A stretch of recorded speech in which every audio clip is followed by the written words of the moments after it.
Hello, CSR Jarap aspirants. So, we are back for the continuation of immunology. So, this is part 3 of the immunology lecture. So, let's start where we left out. So, we already completed this passive immunity, and now we are going to continue the antigens. Okay, this is the new topic that we are going to cover today.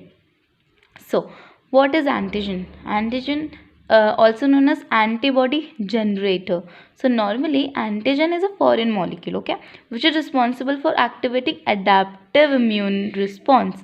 So, two important properties of antigens are antigenicity and immunogenicity. So antigenicity होता क्या है? Antigenicity degree of फॉरेननेस को कहते हैं, ठीक है. Immunogenicity means क्या होता है?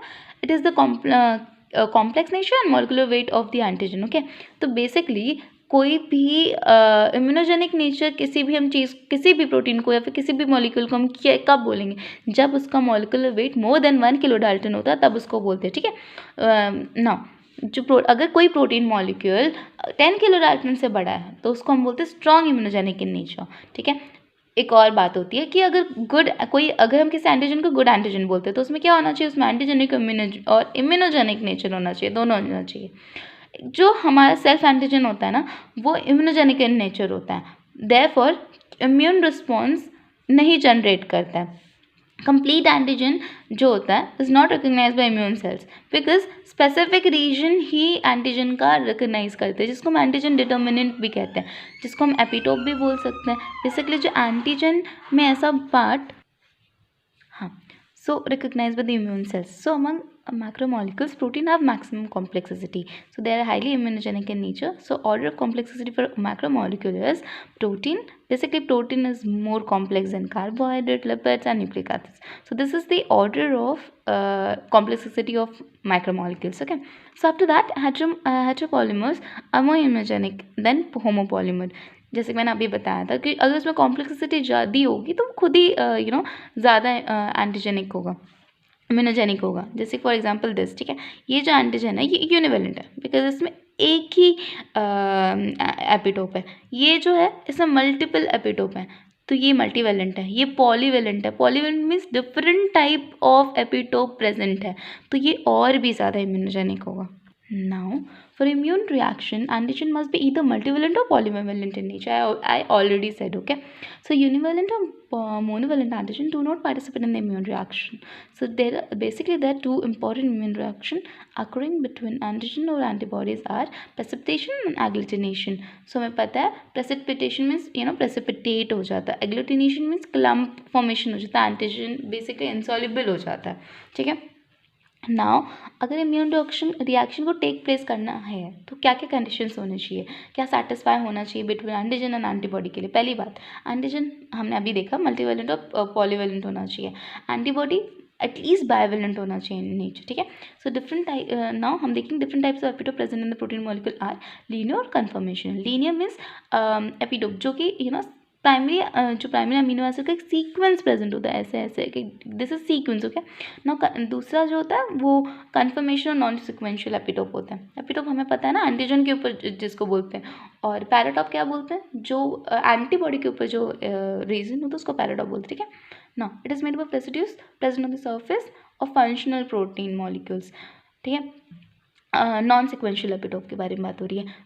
अब हम देखते हैं जो टी सेल होता है ना, मैंने पहले भी बताया था कि टी सेल रिकग्नाइज करता है प्रोसेस पेप्टाइड को, ठीक है, और या तो लीनियर एपिटोप को. बी सेल जो होता है वो रिकग्नाइज करता है both linear and conformation epitope को.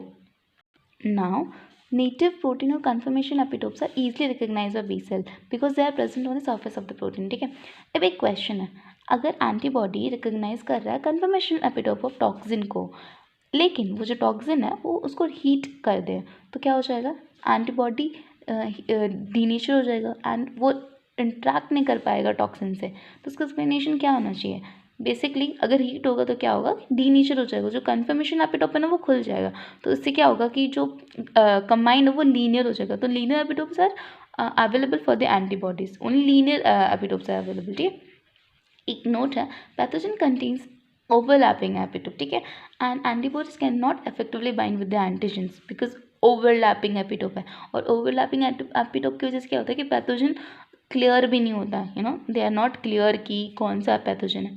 ना हम कुछ एक ऐसी एग्जांपल देखते हैं कि कार्बोहाइड्रेट जो एंटीजन होता है ना प्रेजेंट डिफरेंट ब्लड ग्रुप पे बेसिकली कार्बोहाइड्रेट एंटीजन प्रेजेंट होता है, ठीक है। जैसे कि हम ब्लड ग्रुप की बात करें, ये ब्लड ग्रुप एक एंटीजन है, ये एंटीबॉडी इन ब्लड प्लाज्मा है। ये जो ब्लड ग्रुप है ए ब्लड ग्रुप के ऊपर एंटीजन जो प्रेजेंट होता है वो ए एंटीजन होता है, लेकिन जो एक स्पेसिफिक मॉलिक्यूल जो होता है उसका स्ट्रक्चर में होता है नैग होता है, which is what is N acetyl galactosamine. And और एंटीबॉडी कौन सा प्रेजेंट होता है, एंटी बी होता है। उसका स्ट्रक्चर जो होता है ऐसा होता है गैलेक्टोज नैक और नीचे फ्यूकोज होता है। जो बी ब्लड ग्रुप होता है उसमें गैल एंटीजन होता है, गैलेक्टोज एंटीजन होता है इसमें। देखो इधर फ्यूकोज है बट ये जो एक्स्ट्रा है ना, यहाँ पे नैग है, यहाँ पे गैलेक्टोज है। क्लियर नहीं होगा तो एक बार अच्छे से स्टॉप करके देख लीजिएगा। नाउ जो A B anti blood group होता है ना, फॉर दी सेफ साइड मैं बस बताना चाहती हूँ, ए बी ब्लड ग्रुप होता है वो यूनिवर्सल रिसीवर होता है, और जो ओ नेगेटिव जो होता है वो यूनिवर्सल डोनर होता है। ओ पॉजिटिव यूनिवर्सल डोनर नहीं होता है। उसमें जो एंटीजन होता है ए बी के ऊपर उसमें गैल और नैक दोनों होगा, ऑब्वियसली दोनों होगा, राइट। और उसके ऊपर कोई एंटीबॉडी प्रेजेंट नहीं होता। और जो ओ ब्लड ग्रुप होता है उसमें कोई एंटीजन प्रेजेंट नहीं होता, बट उसका जो मॉलिक्यूल होता है फ्यूकोज होता है। और इसमें भी एंटीबॉडी दोनों प्रेजेंट, इसमें एंटीबॉडी दोनों प्रेजेंट होता है, एंटी ए एंटी बी। ये जो ओ ब्लड ग्रुप है ना वो कोडोमिनेंस का भी एग्जाम्पल है। नाउ इंटेस्टाइनल माइक्रो ऑर्गेनिज्म में ना दो एंटीजन्स होता है, antigen A antigen B surface पे, ठीक है। जो ब्लड ग्रुप बी होता है, जैसा हमने देखा बी सेल्स, उसमें एंटी ए एंटीबॉडीज़ होता है, और वही ए ब्लड ग्रुप में एंटी बी एंटीबॉडीज़ होता है, ठीक है। अभी देखो इंटेस्टाइन, यही जो बात है उसी में मैंने वही लिखा है लाइन कि intestinal micro organism contains anti A anti B and B cells are activated to produce antibody against antigen A antigen B.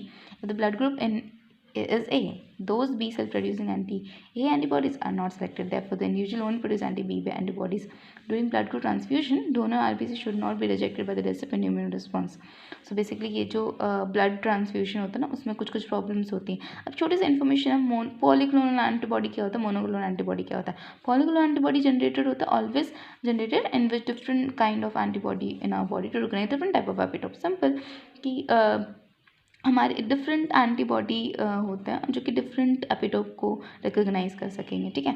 और मोनोक्लोनल एंटीबॉडी क्या होता है, when single antibody arise against single type of epitope, presence in hybridoma technology.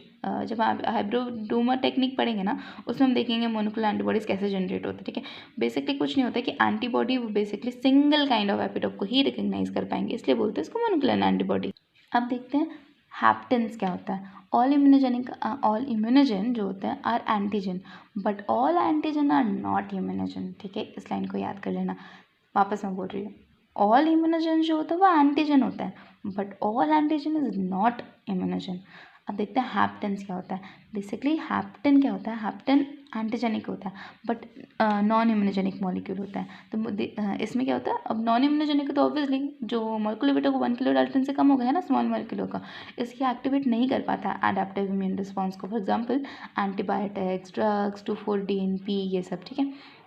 To make haptens immunogenic basic हम क्या करते हैं, इसको conjugate कर देते हैं इम्यूनोजेन से, फिर हम कैरियर प्रोटीन इसके साथ अटैच कर देते हैं ताकि ये क्या इम्यूनोजेनिक हो जाए। For example bovine cell albumin, keyhole limpet, hemocyanin, bovine gamma globulin, flagellin. If haptens को अगर हम कॉन्जुगेट करेंगे कैरियर प्रोटीन से तो एक्टिवेशन इम्यून रिस्पॉन्स अगर इंडिपेंडेंट, बिकॉज वो इंडिपेंडेंटली नहीं एक्टिवेट करता है इम्यून रिस्पॉन्स को। अब हम देखते हैं एडजुवेंस क्या होता है। एडजुवेंस वो मॉलिक्यूल होता है अगर हम इसको मिक्स करेंगे कंप्लीट एंटीजन से फॉर फास्टर, तो क्या होगा, faster activation of immune response है, ठीक है। They also increase the exposure time of the antigen. A good adjuvant क्या होता है, should be non-immunogenic in nature and should not alter the characteristics property of the antigen, ठीक है। अगर हम एंटीजन के साथ एडजुवेंट कर रहे हैं तो वो ऐसा ना हो कि उसकी ही प्रॉपर्टी को वो अल्टर कर दे, है ना। So most commonly use adjuvants are alum, aluminium hydroxide, Freund's incomplete, Freund's complete. ये एग्जाम में क्वेश्चन हमेशा पूछते हैं। फ्लुएंस इनकम्प्लीट का एग्जाम्पल क्या होता है, फ्लुएंस कंप्लीट का एग्जाम्पल क्या होता है, तो ये चीज़ याद रखना। फ्लुएंस का इनकम्प्लीट का एग्जाम्पल क्या होता है, अगर ऑयल इन वाटर इमल्शन, ठीक है। देखो अगर ऑयल का ड्रॉप डाल देंगे वाटर में, उसको उस चीज़ को हम लोग बोलते हैं फ्लुएंस इनकम्प्लीट। फ्लुएंस कंप्लीट में क्या होता है, ये पूछते हैं बेसिकली क्या क्या चीज़ होती है फ्लुएंस कंप्लीट में। एमल्शन, ठीक है, वही water emulsion. Heat killed mycobacteria होता है, उसमें माइकोबैक्टीरिया में क्या होता है, मुरमुराइल पेप्टाइड होता है। बेसिकली क्या क्या एमल्शन में क्या होता है, मिनरल ऑयल प्लस मेनाइड मोनोलिएट, ठीक है, इसको मैनेड मोनोलिएट भी बोलते हैं, ठीक है। Disperse the oil droplet. तो कंप्लीट क्या क्या होता है, एमल्शन होता है। एमल्शन किस चीज़ का होता है, मिनरल ऑयल एंड मेनाइड मोनोलिएट। फिर हीट किल्ड माइकोबैक्टीरिया होता है, माइकोबैक्टीरिया में क्या होता है, मुरमुराइल पेप्टाइड होता है। So this is the most commonly used adjuvants. अब देखते हैं फ्लुएंस कंप्लीट एडजुवेंट्स। जो फ्लुएंस कंप्लीट एडजुवेंट्स होता है is not a good adjuvant because immunogenic in nature. जो एल्यूमिनियम कंप्लीट, जो हमने अभी एग्जाम्पल देखा था ना, वो इम्यूनोजेनिक इन नेचर होता है, और ये अच्छा एडजुवेंट नहीं है, क्योंकि हमने अभी देखा है ऐसा एडजुवेंट नहीं होना चाहिए कि वो उसकी प्रॉपर्टी चेंज कर दें। एल्यूमिनियम हाइड्रोक्साइड जो होता है ना, aluminium hydroxide is commonly used in DPT vaccine, diphtheria vaccine, ठीक है। इफ वैक्सीन इज क्वेश्चन है, if vaccine is treated with following macromolecules, if mice is treated with the following macromolecules like lipopolysaccharide, dextran, keyhole lymphoid hemocyanin. keyhole lymphoid hemocyanin किसका example है, hapten का example है। So maximum production of immunoglobulin in which mice, तो ये की whole लिम्पलेट haemocyanin का होगा, ठीक है। In which of the following condition mice will produce immunoglobulin G. अब इसका हम आगे क्वेश्चन देखेंगे। बेसिकली अगर हम कोई भी एंटीबॉडी कब प्रोड्यूस होगा, हमने अभी देखा कि अगर हम हैप्टेन को कैरियर से मिक्स कर देंगे ना, तो वो अच्छा इम्यूनोग्लोबुलिन प्रोड्यूस करेगा। तो माइस, कैरियर और हैप्टेन, ठीक है।